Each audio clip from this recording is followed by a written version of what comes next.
Into the room where it happens. Hear that? That's the Gershwin calling. A Portland State University professor shining new light on Lin-Manuel Miranda with the first major authorized biography of the iconic entertainer. And Daniel Pollock-Pelsner is behind Lin-Manuel Miranda, The Education of an Artist, speaking with family, friends, and Miranda himself to trace how he shaped the world of musical theater now. So Daniel joining us in the studio with what he hopes audiences take away from this book. Good morning. Good morning. Congratulations. Thank you so much. It's a big deal to be able to get a book out there, especially the amount of work you put into it.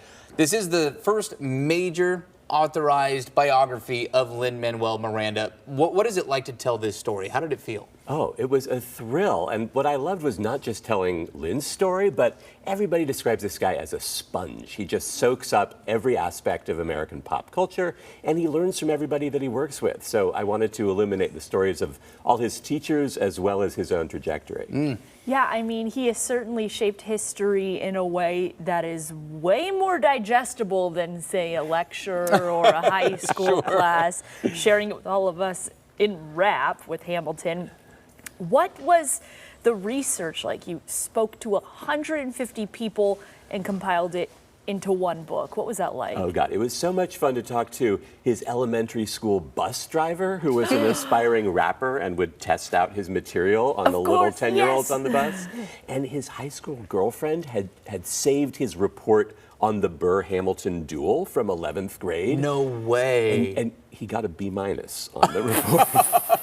Hey, that's a passing grade still. That's a passing grade. That's right. No shame in that. But, oh, my gosh. Growth mindset. He did better the second time. Yes, he surely did. For those that may not be, I mean, there are a lot of people, I think, like me. I know Lin-Manuel Miranda. I've seen Hamilton, but, I don't know every single one of the works that he's done or, everything that he's touched. What are you hoping somebody takes away from this story? What is the genius of Lin-Manuel Miranda? The genius of Lin-Manuel, I think, really is in collaboration.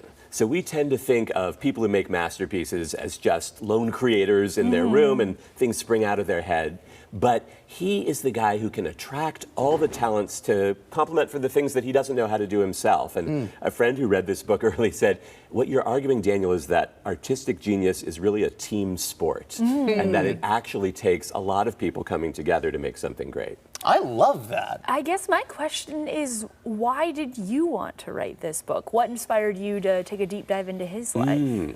I've got these amazing students at Portland State University, many of whom want to have lives in the arts. And it's not like, going to law school or going to med school where there's a clear path.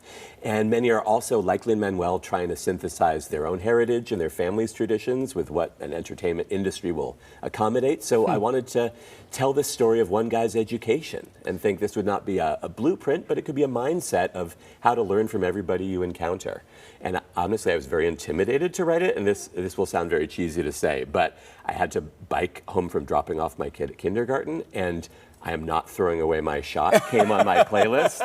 And I thought, okay, I'm going to do That's a sign. It was a sign. Signs are real, and that's one of them.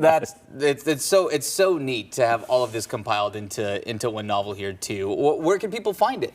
Anywhere you want to get a book, you can get this book. And the audiobook, I got to give a plug to. Javier Munoz, who played Hamilton on Broadway, reads the audiobook, and not only reads, but raps and sings as well. So that's the way I like to experience it. We're both just like, what? That's so incredible. I mean, that is part of the experience if you're listening to the audiobook. Exactly. Sometimes you'll be drawn to the person who, shares it. You also talked about some of his missteps. I mean, like, the path to greatness is never linear. It's never straight to the top. So why was that important to highlight as well? That was something I wanted for my students and for myself, too. I think we often think that great artists just hit a homer at their first at-bat.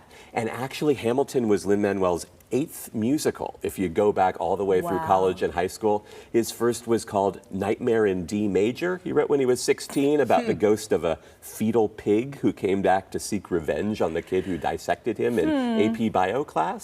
I think I'd rather see Hamilton. I mean, part of the argument is you got to write your fetal pig musical first before you can get to writing Hamilton. Totally. Just get started, and look how it worked out for him. Awesome stuff. Well, Daniel, thank you so much. Congratulations. Thanks so much. Really, really cool work out there. And you can go digest it now, too. Again, it's out now wherever you want to get your books, wherever you're already shopping. You can find this work, Lin-Manuel Miranda, The Education of an Artist. We also have that information right now on coin.com. Coin's own Jeff Ginola is retiring this fall.